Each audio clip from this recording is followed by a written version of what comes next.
Disclaimer: this video is created for educational and storytelling purposes only.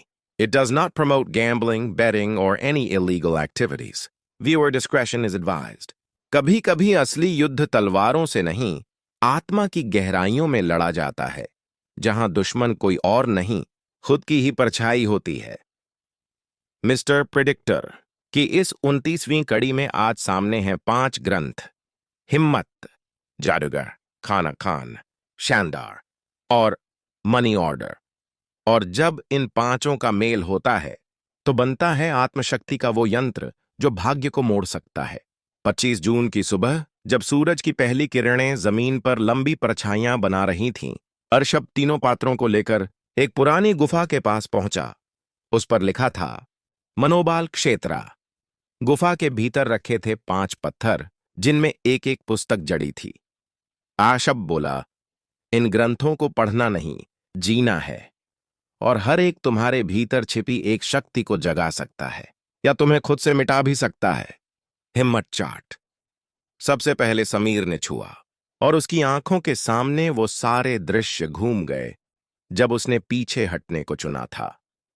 मगर किताब से निकली आवाज ने कहा, हिम्मत हार में नहीं, दोबारा खड़े होने में है। तभी एक तेज रोशनी समीर के चारों ओर फैली और वो पुराने भ्रमों से मुक्त हो गया।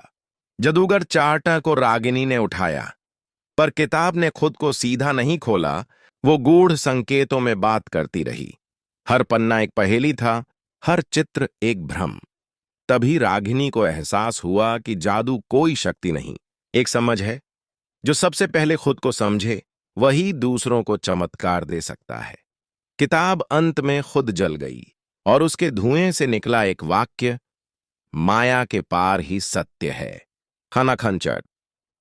आनंदी ने खोला और तुरंत ही उसे एक पुराना रसोई घर दिखा जहां भूखमरी और वासना के बीच संघर्ष था। वहां उसे अर्जुन की वो तस्वीर दिखी जब उसने आधा भोजन किसी भूखे को दे दिया था। किताब ने कहा, भोजन केवल पेट भरने का नहीं, चरित्र का इम्तिहान भी होता है। शानदार चार्ट। समीर ने फिर से खोला और उस किताब में केवल झलकियां थीं उसकी दिखावटी उपलब्धियों की, झूठे जीत के पल और खोखले सम्मान। लेकिन जब उसने सच को स्वीकारा, किताब से केवल एक शब्द निकला, शानदार वो नहीं जो दिखे, बल्कि जो खुद को जाने। Money order. चार्ट। अंत में तीनों ने मिलकर खोला और उसमें रखी थी एक चिट्ठी जो अर्जुन के नाम थी।